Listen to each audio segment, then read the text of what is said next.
Boa noite, meus irmãos e irmãs. Estou aqui para mais um estudo da Palavra do Senhor. Que o Senhor nos abençoe nesta noite, não é? Que possamos estar querendo aprender mais um pouquinho da Palavra do Senhor. Nosso estudo de hoje tem por título, né, o tema: o que é o batismo com o Espírito Santo?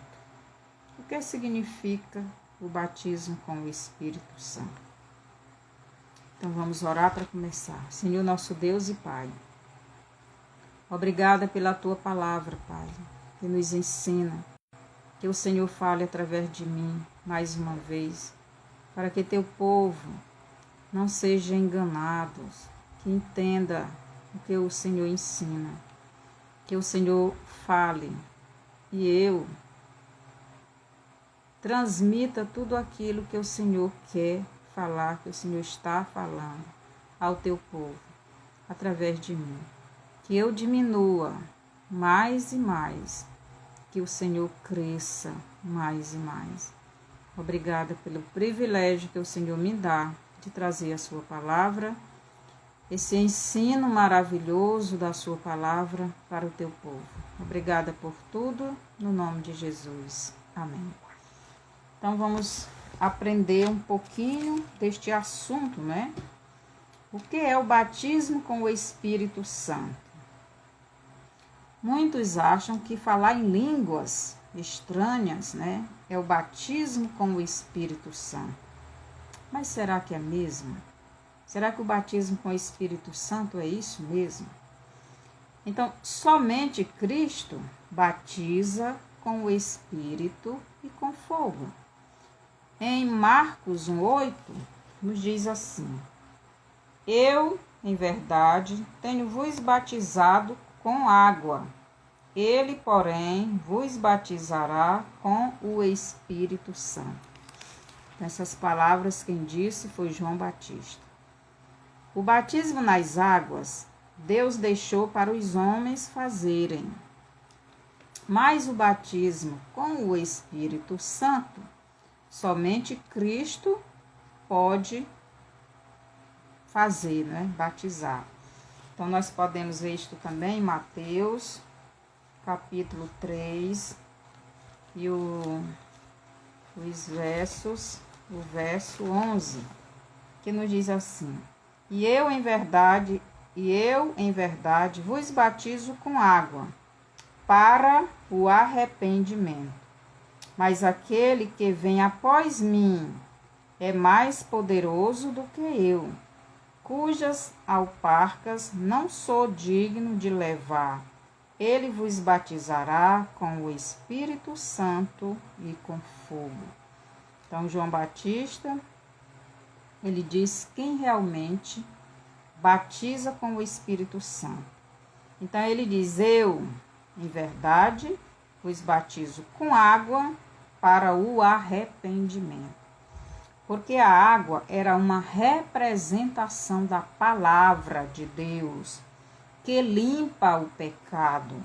Então, o batismo com a água é só uma representação de que Deus iria mandar a palavra encarnada para, através dela, perdoar, limpar os pecados das pessoas. E depois dele fazer isso, ele ia batizar estas pessoas que foram limpas pelo pecado, foram limpas do pecado, através do sangue de Cristo, pelo arrependimento destas pessoas. E quando acontece isso, esta pessoa imediatamente recebe o Espírito Santo. Então, por isso João Batista diz que batizava com água, mas quem ia batizar com o Espírito Santo é o próprio Filho de Deus. Então, o que é o batismo com o Espírito Santo?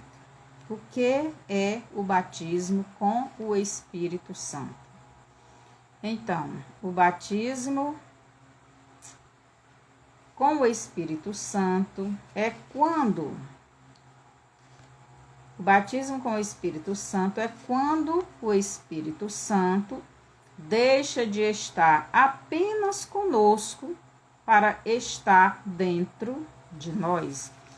Então, o batismo com o Espírito Santo é quando ele deixa de estar conosco para estar dentro de nós.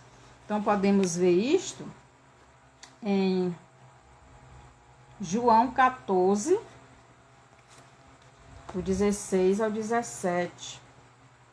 João 14, do 16 ao 17. Jesus nos diz o seguinte, né? João 14, do 16 ao 17. Jesus diz assim: E eu rogarei ao Pai, e ele vos dará outro Consolador, para que fique convosco para sempre. Então, Jesus diz aqui que iria rogar ao Pai, para que ele mandasse outro Consolador, para ficar com a igreja para sempre. O Espírito de verdade. O Espírito de verdade. Porque Cristo é a palavra da verdade. O Espírito Santo é o Espírito dele.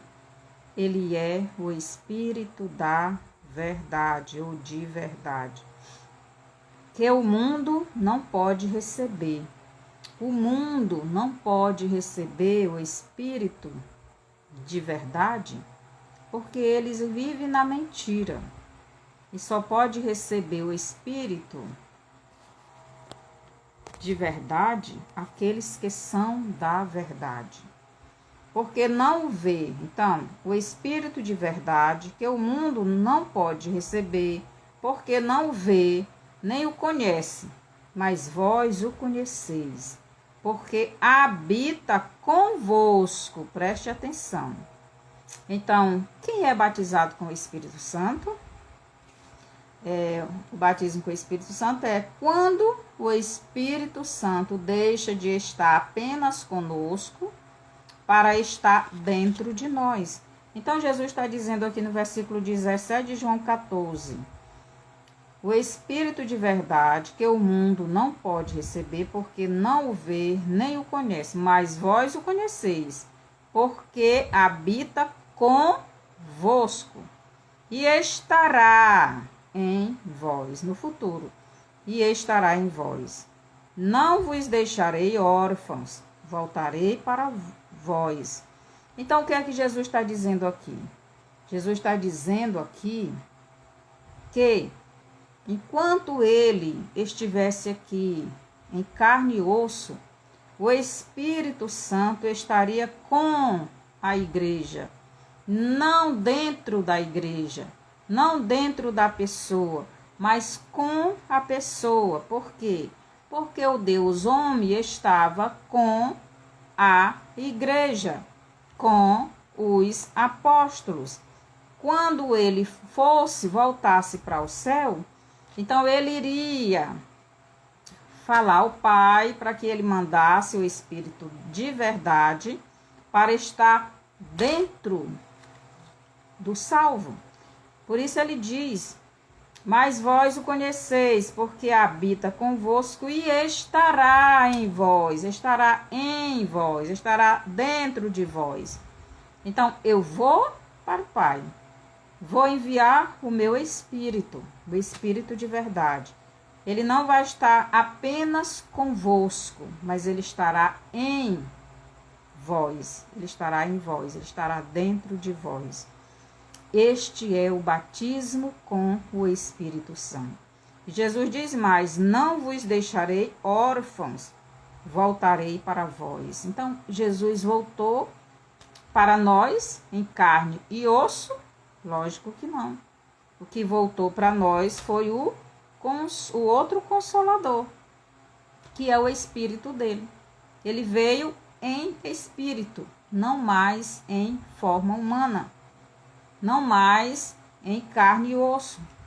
Porque como homem, Jesus não poderia entrar dentro do homem. Mas como espírito, ele pode entrar e habitar em todos aqueles que já o receberam como Salvador. Então, o Espírito de Cristo, o Espírito de verdade, está dentro de todos os salvos. Este é o batismo com o Espírito Santo. Romanos 8, 9, Paulo nos diz o seguinte. Romanos, capítulo 8, versículo 9 e 11. Paulo nos diz assim: Vós, porém, não estáis na carne, mas no Espírito, se é que o Espírito de Deus habita em vós. Entenderam? Então, quando Jesus subiu para o Pai, ele mandou o Espírito dele não estar somente conosco. No Velho Testamento, o Espírito Santo não estava dentro da pessoa, ele estava com a pessoa. O Espírito Santo ficava dentro da pessoa somente algumas pessoas especiais que Deus estava usando, como o rei, no caso de Davi, no caso de Saul. Eles eram ungidos e o Espírito de Deus estava ali com eles para fazer aquela obra que Deus tinha determinado. Mas se aquelas pessoas não cumprissem a ordem de Deus, o Espírito Santo saía delas, como no caso de Saul. O Espírito Santo saiu de Saul porque Saul apostatou-se da sua fé. E o Espírito Santo saiu de Saul porque o Espírito Santo estava ali para que Saul fizesse a obra que Deus deu para ele, que era governar Israel. O mesmo jeito com Davi, o mesmo jeito com aqueles que estavam obedecendo ao Pai, como Samuel, não é? E muitos outros. Mas nos nossos dias, quando Jesus veio, já não era mais o tempo da lei, mas da graça. O Espírito Santo, ele fica dentro do salvo. Então, por isso Paulo diz, se é que o Espírito de Deus habita em vós. Mas se alguém não tem o Espírito de Cristo, esse tal não é dele. Então, a evidência de que você é de Deus é você ter o Espírito de Deus dentro de você, guiando a sua vida. Se você não tem o Espírito de Deus, o Espírito de Cristo, que é o mesmo Espírito. Por isso Paulo diz, vós, porém, não estáis na carne, mas no Espírito, se é que o Espírito de Deus, do Deus Pai, habita em vós. Mas se alguém não tem o Espírito de Cristo, o Filho, esse tal não é dele. Então, você, para ser de Cristo, para ser de Deus, você tem que ter dentro de você o Espírito de Deus, o Espírito de Cristo. Por quê? Porque é o Espírito de Cristo que vai mudar a sua natureza caída, que foi injetada lá no Éden. Essa natureza carnal, essa natureza que quer sempre desobedecer ao Pai. É o Espírito Santo quem vai mudar ela dentro de nós. Então, onde aprendemos isso? Em Gálatas. Gálatas 5. Gálatas 5. Lá, Paulo nos diz. Gálatas 5, 17.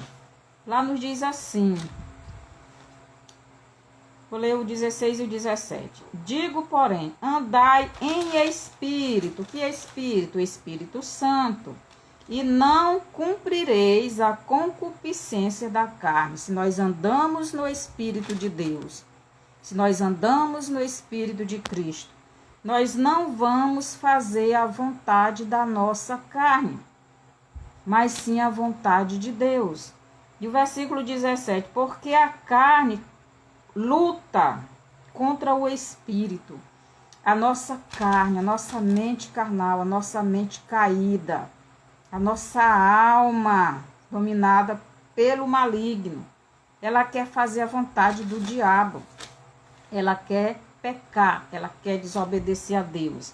Mas aqui o versículo 17 de Romanos, ou aliás de Gálatas 5, nos diz: porque a carne luta contra o espírito. Então a nossa carne, ela luta contra o Espírito de Deus, ela luta contra o Espírito de Cristo, porque ela quer fazer a sua própria vontade, ela quer pecar. E o Espírito contra a carne. Então é uma guerra espiritual dentro de nós, entre o Espírito de Deus e a nossa carne. A nossa carne quer desobedecer a Deus, mas o Espírito de Deus está ali nos ajudando a dominar a nossa carne. E diz mais: e estes opõem-se um ao outro, para que não façais o que quereis. Então a nossa carne e o Espírito de Deus são opostos. Mas o Espírito de Deus está dentro do salvo para não deixar a nossa carne fazer o que ela quer. Mas para que o Espírito de Deus venha morar dentro de nós, para que nós sejamos batizados com o Espírito Santo, é necessário nascer de novo, nascer da água e do Espírito, ou melhor, nascer de Deus. A água é a palavra, é Cristo.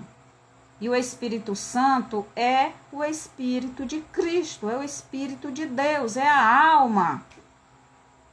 E ele vem mudar a nossa alma. O Espírito de Deus, o Espírito de Cristo, vem para dentro daquele que já recebeu Cristo como Salvador, pois se arrependeu dos seus pecados. O Espírito de Deus, o Espírito de Cristo vem morar dentro de nós, mudando a nossa alma. Então, a alma de Cristo, a alma de Deus, que é o Espírito Santo, que é a mente de Cristo, que é a mente de Deus, ele vem mudar a nossa alma, ele vem mudar a nossa mente para fazermos o que Deus quer e não o que a nossa carne quer, não o que a nossa velha natureza quer, não o que a nossa natureza caída quer. Isso é o batismo com o Espírito Santo. E este batismo acontece na hora em que você reconhece os seus pecados, reconhece que você é pecador, que você precisa de Cristo, e você se arrepende, se humilha e pede perdão, e pede Cristo para vir morar na sua vida. E pede que o Espírito Santo venha habitar dentro de você. Neste momento, Cristo lhe batiza com o Espírito Santo. Ou melhor, Cristo manda o Espírito Santo morar dentro de você, porque você, a partir de agora, precisa ser liberto dos pecados, ser liberto da velha natureza. E só o Espírito de Cristo, só o Espírito de Deus, só a mente de Cristo pode lhe libertar, para quando Cristo vier buscar a sua igreja, estarmos completamente libertos. Enquanto ocorre o batismo com o e quando ocorre o batismo com o Espírito Santo? Então, em João 3,5, para entrar no reino de Deus, você precisa nascer da água e do Espírito. Eu já acabei de explicar, Quando você reconhece que é pecador, indigno de salvação, e que você sem Deus está perdido, condenado ao inferno, e você se arrepende dos seus pecados e confessa a Cristo, pede perdão e pede a Ele que lhe dê o Espírito dele para morar dentro de você. Então, Cristo vai sondar o seu coração para saber se você está falando a verdade ou não. Se você estiver sendo sincero, se você quer de verdade esta libertação, se você quer de verdade Cristo como seu Salvador, se você realmente quer Ele por amor, então Ele lhe batiza com o Espírito Santo. Perdoa os seus pecados, batiza com o Espírito Santo, ou melhor, o Espírito Santo vem morar dentro de você e Deus lhe justifica. Isto é o batismo com o Espírito Santo. Batismo com fogo é outra coisa, eu já dei estudo sobre isso também.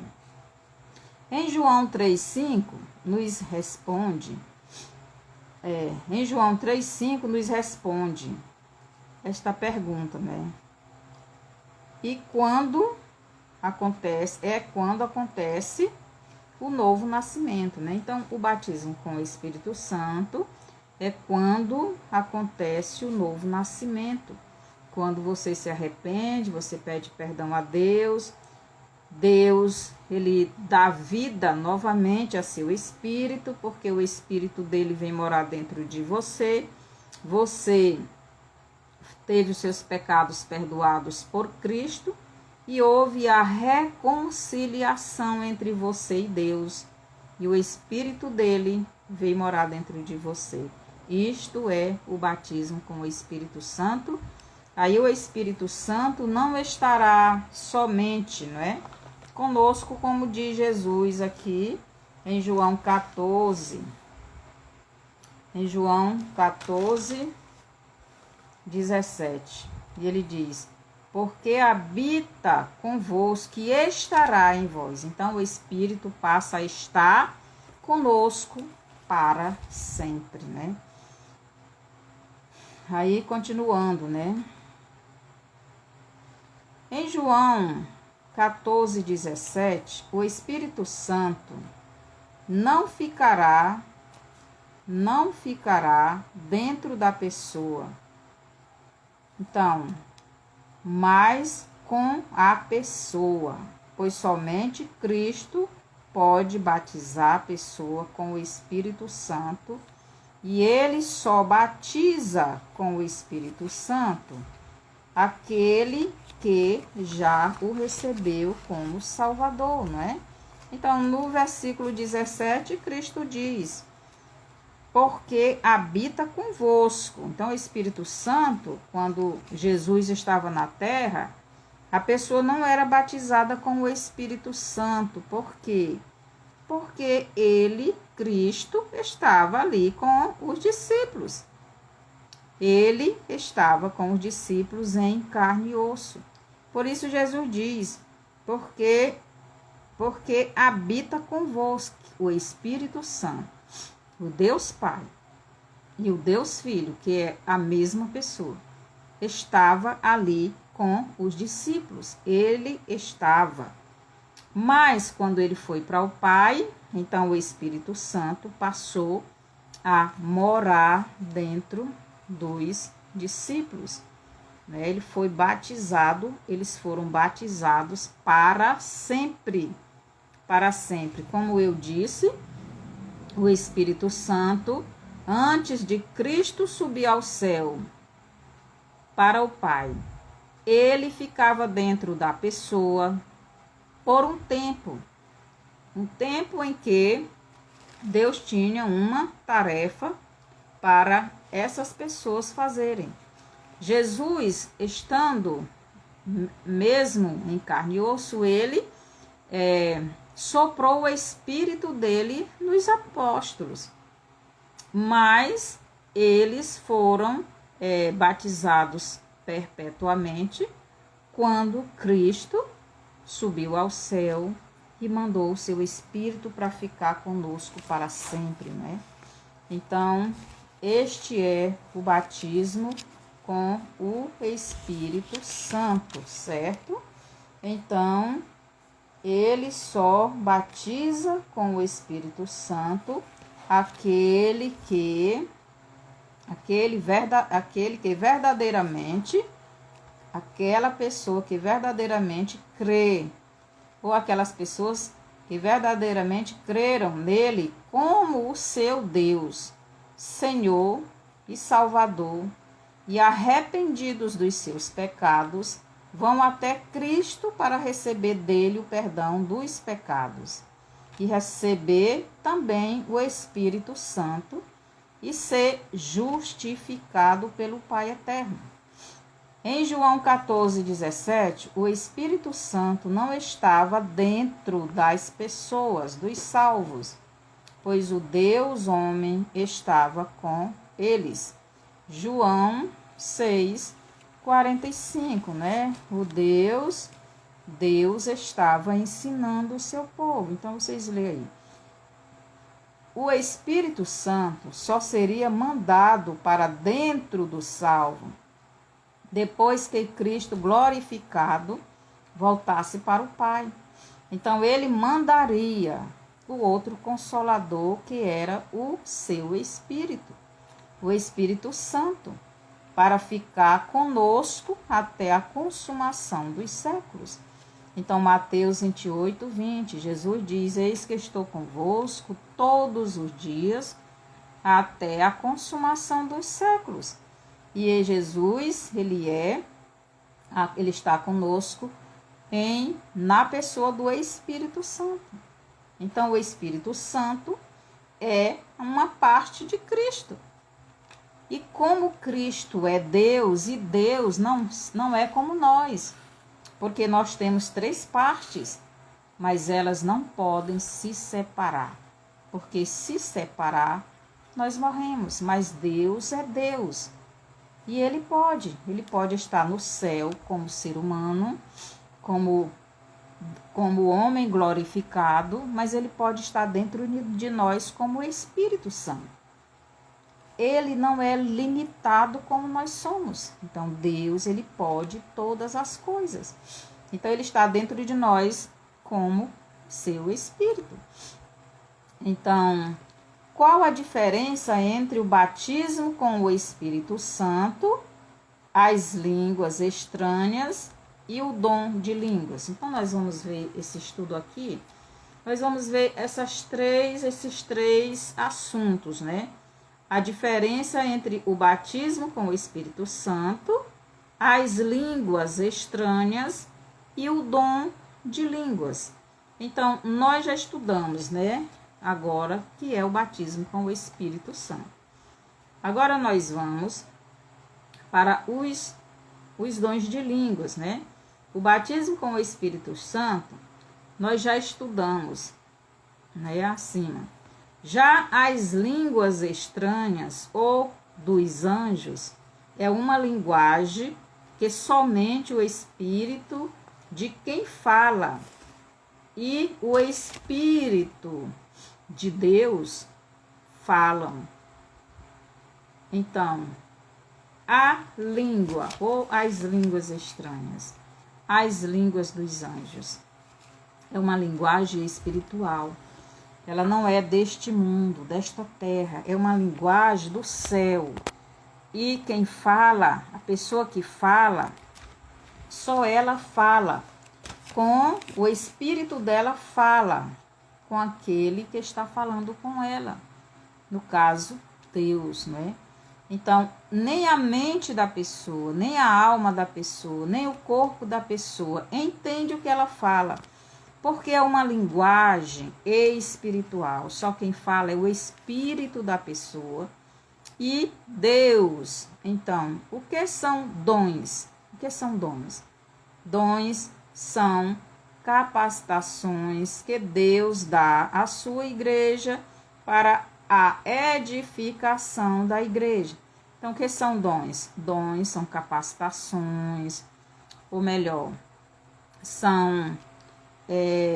como se dizer aqui, é uma maneira mais, esqueci agora, você tem uma facilidade de fazer aquilo, dom. Então, dom é uma facilidade que Deus lhe dá para você fazer alguma atividade para ele. Então, tem gente que tem dom de línguas, tem pessoas que têm dom de ensinar, tem dom de interpretar línguas, tem dom de cura. Então, o Espírito Santo é quem capacita cada pessoa para fazer uma tarefa para Deus nesta terra, para edificar a igreja de Deus. Então, o objetivo dos dons é esse, é a edificação da igreja, é o crescimento da igreja, é o fortalecimento da igreja. Então, Paulo cita vários tipos de dons.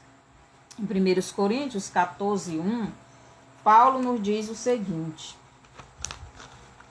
1 Coríntios, capítulo 14, 1, nos diz assim: segui a caridade e procurai com zelo os dons espirituais, mas principalmente o dom de profetizar. Então, Paulo, ele está falando aqui de vários dons, né? Esse texto aqui, capítulo 14, Paulo vai falar de alguns tipos de dons. No versículo 1 do capítulo 14, Paulo nos manda procurar com zelo os dons espirituais, mas principalmente o dom de profecias. Tem muitas pessoas que dizem que não existe mais profeta, mas existe. Deus, ele não manda mais profeta, mas é para Israel. Nós não somos israelitas, nós somos gentios. Igreja de Cristo que está espalhada por todo o mundo. Deus não manda mais profeta para Israel, porque o último profeta de Israel foi João Batista. E eles, os judeus, chamavam João Batista de demônios. Chamavam Cristo de demônios. E eles chamam os profetas de demônios. O negócio deles lá é os rabinos, né? Então, tem o dom de profecia. E tem muita gente exercendo este dom, porque quem dá os dons para o povo dele, o povo de Deus, é o Espírito Santo. Porque Paulo cita o dom de profecias como um dos melhores dons a ser buscado pelos cristãos. Então, capítulo 14, versículo 1. Segui a caridade e procurai com zelo os dons espirituais, mas principalmente o dom de profecia. Então, Paulo está dizendo que vocês têm que procurar, vocês têm que pedir, vocês têm que buscar os dons, mas o melhor mesmo é o dom de profecia. Então, por quê, né? Paulo deu a opinião dele na nossa busca pelos dons. E ele cita o dom de profecia como um dos melhores dons a se buscar. Aqui no versículo 14, ou melhor, no versículo 3, ele diz assim: mas, vou chegar aqui mais perto, porque senão fica muito longe. Mas o que profetiza fala aos homens para edificação, exortação e consolação. Então, por que buscar o dom de profecias? Exatamente para isto. Porque o dom de profecia, ele fala aos homens, ele fala à igreja. As profecias não são para quem não é salvo. As profecias de Deus é para os salvos, é para a igreja. E é para quê? Para a edificação da igreja, é para a exortação da igreja e consolação da igreja. Então, o dom de profecia serve para isto, para edificar a igreja quando ela não estiver sendo edificada como deveria. Exortar é corrigir, é ensinar, é levar ela à presença de Deus. E consolar quando a pessoa estiver triste. Então, o dom de profecia serve para isto. Então, a diferença do dom de línguas para o dom de profecia é que o dom de línguas edifica somente a pessoa que fala em línguas, pois elas não falam aos homens, mas a Deus. Mas o dom de profecias, a pessoa fala aos homens para edificação, exortação e consolação. Por isso, o que profetiza edifica a igreja, não a si mesmo. Desculpe. Então, ele edifica a igreja, edifica a si mesmo, a si também, né? Então, versículo 2. Porque o que fala em língua desconhecida não fala aos homens, senão a Deus, porque ninguém o entende. E em mistério fala, e em espírito fala mistério. Então, a pessoa que tem o dom de línguas, ela fala somente para ela e para Deus. Por quê? Porque as outras pessoas não entendem o que ela fala. Então, o dom de profecia para a igreja é mais importante, porque você está falando para os homens, para que eles sejam edificados, exortados, consolados. O dom de profecias é para a igreja, para a edificação, exortação e consolação da igreja. Em 1 Coríntios 14, 12, então vamos ver o que aqui diz lá no versículo 12, diz assim: assim também vós, como desejais dons espirituais, procurai abundar neles, para a edificação da igreja. Então, os dons são para edificarem a igreja. Paulo, em 1 Coríntios 14, 12, Paulo aconselha a igreja buscar dons que edifiquem a igreja. O dom de línguas não edifica a igreja, a não ser se houver intérprete. Porque se não houver uma pessoa para interpretar o que o outro fala, não vai edificar a igreja, para que a igreja entenda o que é falado. Então, para que a igreja seja edificada por alguém que está falando em línguas estranhas, em outras línguas, é necessário que haja o intérprete. Se não houver o intérprete, não vai haver entendimento pelos homens que ouvem, e não vai haver edificação, não vai haver a exortação, não vai haver consolação. As pessoas não vão entender, então foi como se não houvesse falado nada. O versículo 13 nos diz assim: por isso, que fala em língua desconhecida, o que fala em língua desconhecida, ore para que a possa interpretar. Então, se você fala em línguas desconhecidas, você tem que orar para que haja um intérprete, para que a igreja seja edificada, porque se não houver um intérprete, a igreja não vai ser edificada, e somente você, ou melhor, somente o seu espírito e o Espírito de Deus é que conversam. Somente o seu espírito será edificado, mas não a igreja. Então, agora, existem 3 tipos de línguas. Vamos ver esses três tipos de línguas. Primeiro, a sua língua materna, ou a língua que você fala, mas também idiomas que você aprendeu e fala também.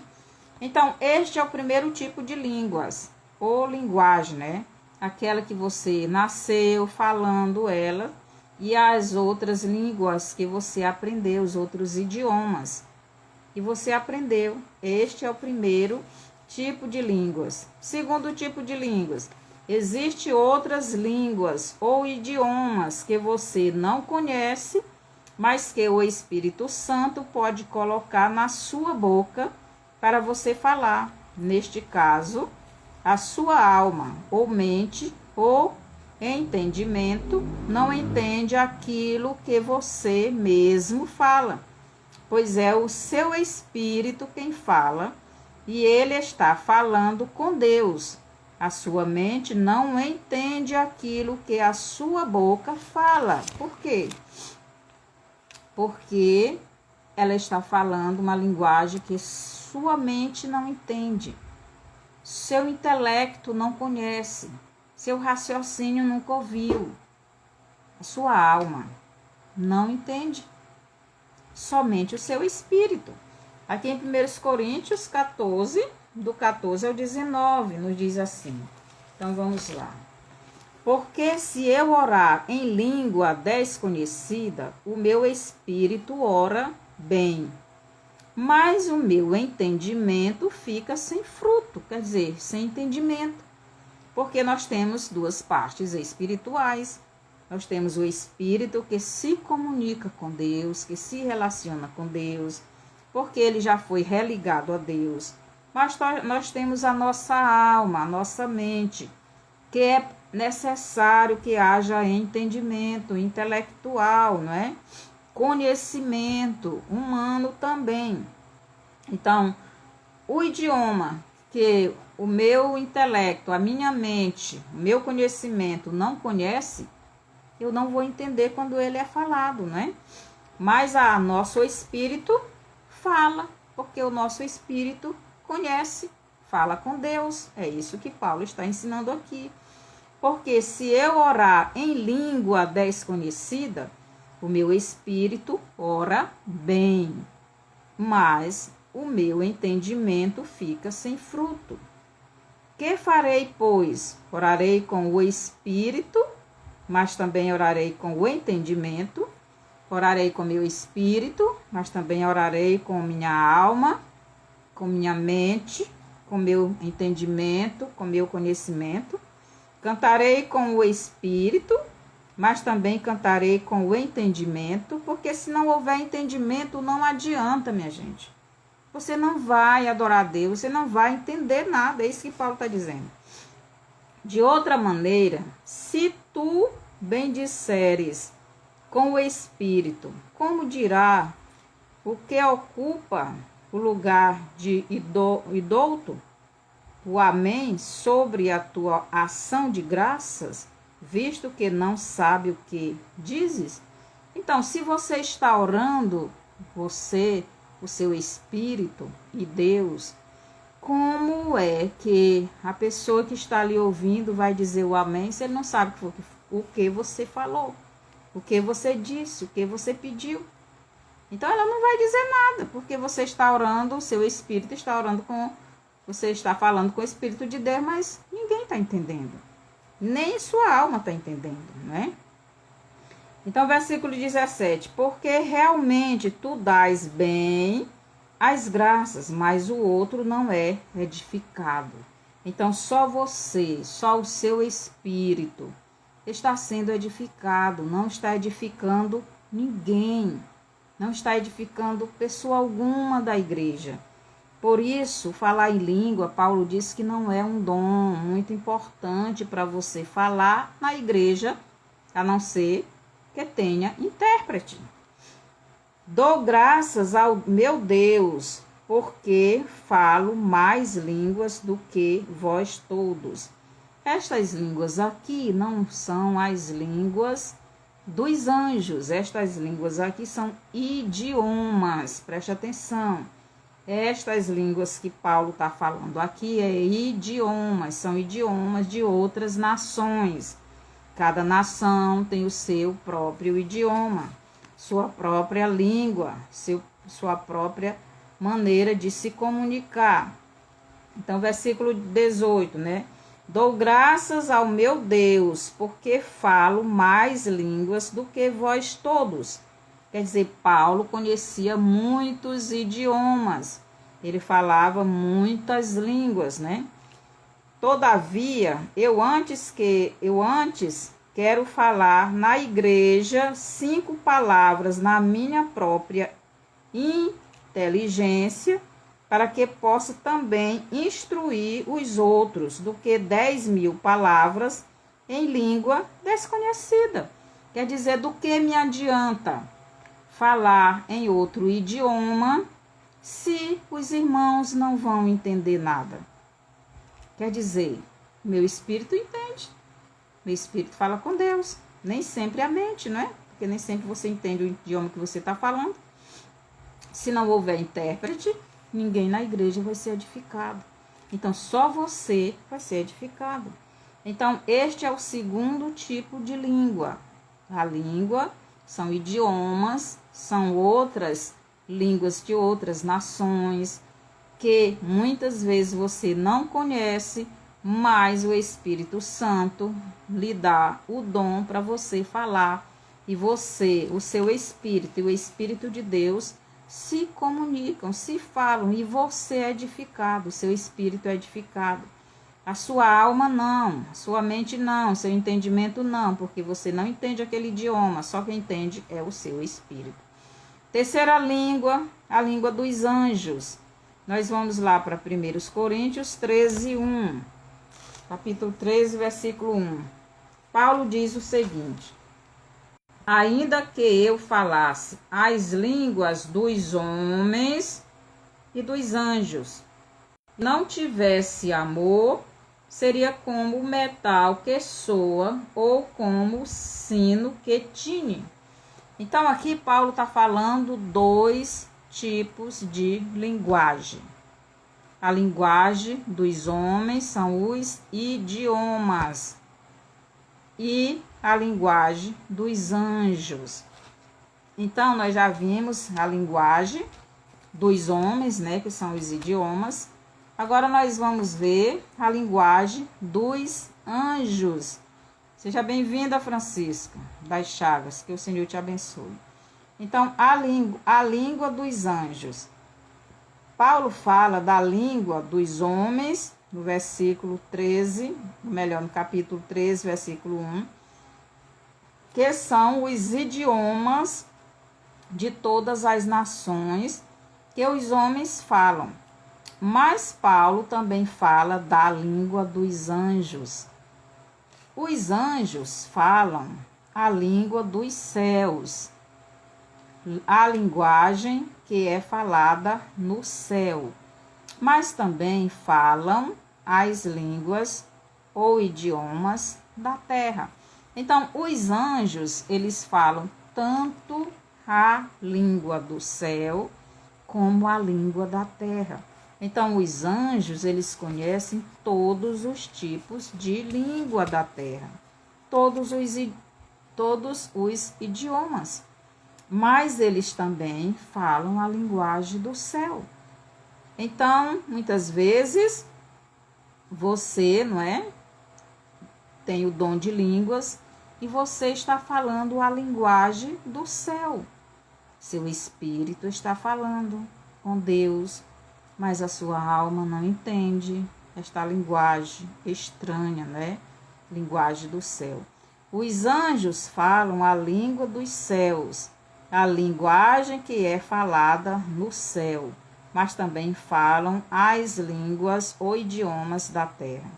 Quando Paulo diz em 1 Coríntios 13, 1, sobre falar a língua dos anjos, o que Paulo quer dizer com isso? Então, Paulo está falando da língua que é falada no céu. E esta língua somente o nosso espírito fala, pois ele fala com o Espírito de Deus. É uma linguagem espiritual, não terrena. A nossa alma ou entendimento não entende esta linguagem, ou esta língua. A não ser que o Pai queira revelar para alguém esta língua que está sendo falada. Portanto, o batismo com o Espírito Santo é uma coisa, e o dom do Espírito, e o dom de línguas, é outra coisa muito diferente. O batismo com o Espírito Santo não tem nada a ver com dom de línguas. O batismo com o Espírito Santo é quando uma pessoa crê verdadeiramente em Cristo e o Espírito de Cristo, o Espírito de Deus, vem morar para sempre nesta pessoa. O dom de línguas é um sinal não para a igreja, mas para os que não são da igreja. Aí nós podemos ler 1 Coríntios 14, 22. 14, 22 diz assim: de sorte que as línguas são um sinal não para os fiéis, mas para os infiéis. E a profecia não é sinal para os infiéis, mas para os fiéis. Então, as profecias são para a igreja, mas as línguas para os que não são da igreja. Por quê? Porque você está falando um idioma de outra nação. E se aquela pessoa que é daquela nação está ouvindo você falar, ela vai entender o que você está falando. Então, você está falando aos homens. Aos homens. Mas se você está falando que ninguém entenda aquela linguagem, você está falando só você e Deus. Mas se tem uma pessoa que conhece aquele idioma que você está falando, então aquela pessoa vai ser edificada. Então, o dom de profecia, aliás, vou ler bem aqui Atos 2, do 3 ao 13, nos diz assim. Atos, capítulo 2, os versos do 3. E foram vistas por eles línguas repartidas, como que de fogo, as quais pousaram sobre cada um deles. E todos foram cheios do Espírito Santo, e começaram a falar noutras línguas, conforme o Espírito Santo lhes concedia que falasse. Preste atenção, que aqui está dizendo que os apóstolos foram cheios do Espírito Santo. Aqui não está dizendo que eles foram batizados com o Espírito Santo. Por que eles não foram batizados com o Espírito Santo? Porque Cristo já tinha soprado neles o Espírito Santo. O Espírito Santo já estava dentro dos apóstolos, porque eles foram escolhidos por Jesus para fazer uma obra extraordinária. E Cristo soprou neles o seu Espírito. Agora eles ficaram cheios do Espírito.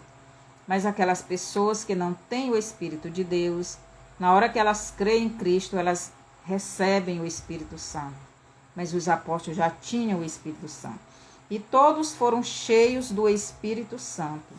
E começaram a falar noutras línguas ou em outros idiomas, conforme o Espírito Santo lhes concedia que falassem.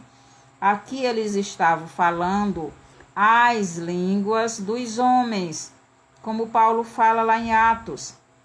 Eles estavam falando as línguas dos homens, os idiomas dos homens, não as línguas dos anjos.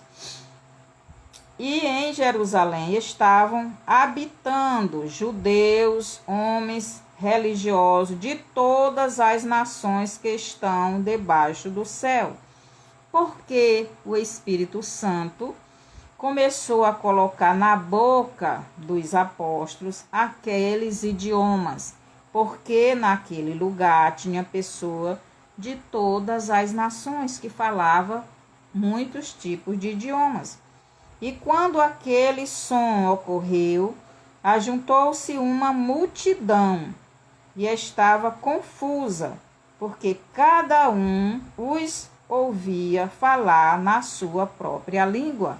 Então os apóstolos começaram a falar os idiomas daquelas pessoas, e elas começaram a ouvir a palavra de Cristo, a palavra de Deus, nos seus próprios idiomas. E todos pasmavam e se maravilhavam, dizendo uns aos outros: pois que não são galileus todos esses homens que estão falando?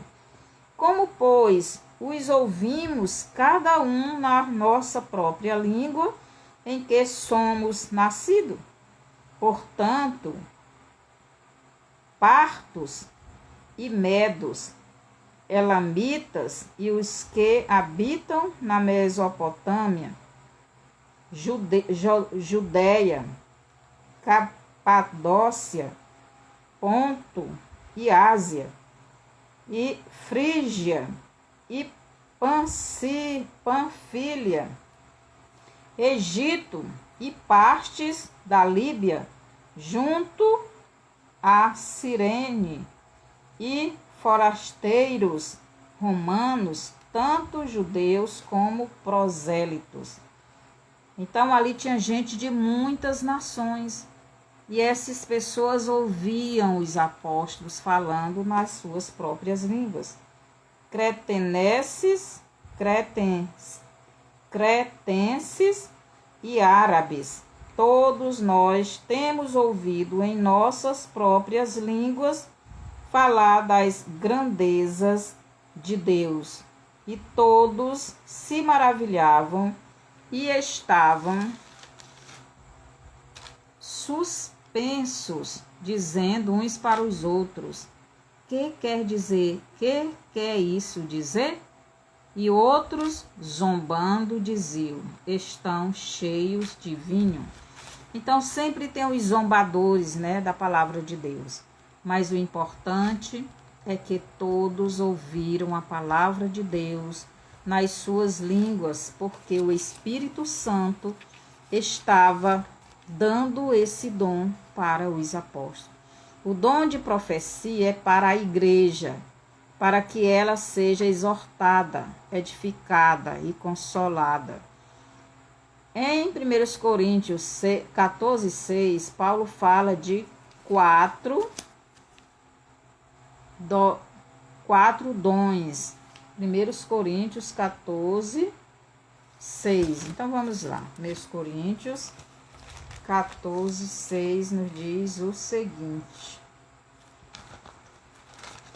Tem que ir lá. E agora, irmãos, se eu for ter convosco, falando em línguas, que vos aproveitaria? Se não vos falasse ou por meio da revelação, ou da ciência, ou da profecia, ou da doutrina. Então, Paulo falou aqui 4 dons. Qual foram eles? Revelação, ciência, profecia e doutrina. Então, são 4 dons especiais que todos nós devemos buscá-lo. Então, Paulo fala de 4 dons, os quais a igreja precisa ter. Os dons de revelação, o dom da ciência. O dom da revelação é o dom da palavra revelada. Como o Senhor me deu em 2021, eu passei a ter esse dom da revelação da palavra. O dom da profecia, este dom eu não tenho, o dom de profecia. Mas o dom de profecia, Deus fala à pessoa aquilo que Ele quer que a pessoa transmita para os seus filhos, para a sua igreja. O dom de ensino, né? O dom de ensino é o dom da ciência. Você vai ter o dom de ensinar a palavra. Esse dom também eu tenho, o dom de ensino da palavra. O dom da profecia e o dom da doutrina. Você doutrinar as pessoas na palavra de Deus. Quem dá os dons à igreja é o próprio Espírito de Deus. E é para a edificação da igreja. Então, não são os seres humanos quem distribui os dons. Se você tem qualquer dom, é Deus, na pessoa do Espírito Santo, que dá este dom para você e você tem que exercer este dom. Então, 1 Coríntios 12:11 nos diz o seguinte. 1 Coríntios 12:11 diz assim: Mas um só e o mesmo Espírito opera todas estas coisas, repartindo particularmente a cada um como quer. Então, é o Espírito Santo quem dá os dons para as pessoas. Então, Joel, vou ver bem aqui o que diz Joel, capítulo 2. Joel, capítulo 2. 28.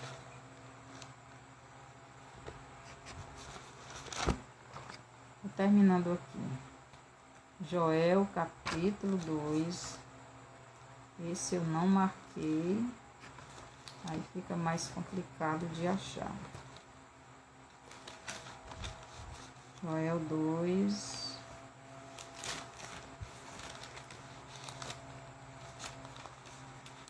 Esses profetas pequenos, né? Joel 2. Joel 2, 28 ao 31 nos diz assim.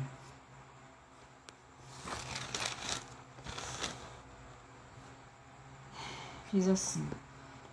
E há de ser que depois derramarei o meu espírito sobre toda a carne, e vossos filhos e vossas filhas profetizarão.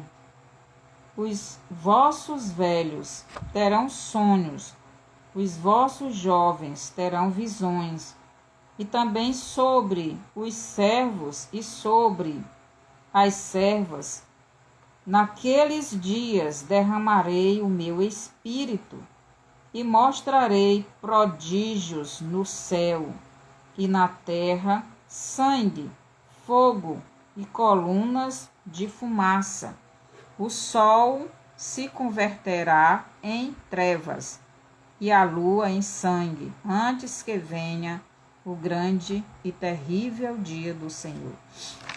Então, aqui em Joel está dizendo que o Espírito Santo seria derramado sobre todo mundo e eles iriam profetizar, iriam ter visões, iriam ter sonhos. Deus iria fazer isto nos últimos dias. E o Espírito Santo está fazendo isto. E eu tenho o dom de revelação da palavra. Por isso eu trago para vocês a palavra de Deus revelada. Portanto, o Espírito Santo dá os dons para quem Ele quer e para quem pede e busca. 1 Coríntios 12, 28 ao 31. Eu pedi o dom de revelação da palavra e o Senhor me deu em 2021. Então, busquemos os melhores dons, como nos aconselha Paulo. E o dom de línguas, segundo Paulo, não é um dos melhores dons para a edificação da igreja, a não ser que tenha intérprete, mas o dom da profecia, a pessoa que fala em línguas, mas da própria pessoa. Espera ainda, eu vou ler isso aqui direito. Então, busquemos os melhores dons, como nos aconselha Paulo. E o dom de línguas, segundo Paulo, não é um dos melhores dons para a edificação da igreja, mas da própria pessoa que fala em línguas. Por isso, este dom não é importante para a edificação da igreja, mas da própria pessoa que fala, a não ser se tiver intérprete. Então, o dom de línguas é um dom que serve mais para edificar a pessoa que fala do que a pessoa que ouve, a não ser que tenha um intérprete. No caso, quando Deus, mandou o Espírito para a terra para ficar conosco, ali ele deu, os apóstolos falavam na sua língua e os outros ouviam a pregação dos apóstolos nas suas próprias línguas. Então, o próprio Espírito já estava interpretando para aqueles que ouviam nas suas próprias línguas. Então, nós devemos buscar os dons que vão edificar a igreja. Você já pediu a Deus algum dia, alguma vez, que Ele lhe desse um dom? Se ainda não pediu, peça, porque devemos pedir, que Deus vai nos dar, se realmente queremos. Então, que o Senhor nos abençoe. Mande essa live para outras pessoas. Se inscreva no meu canal. Dê o seu bonzinho. Compartilhe. Comente. E assim você vai estar ajudando a edificar. Senhor, nosso Deus e Pai, obrigada pela tua palavra. Que cada um dos irmãos possa ter entendido e tirado as suas dúvidas. E que possamos fazer o melhor para a sua honra e a sua glória. Obrigado por tudo, no nome de Jesus. Amém. Até o próximo vídeo.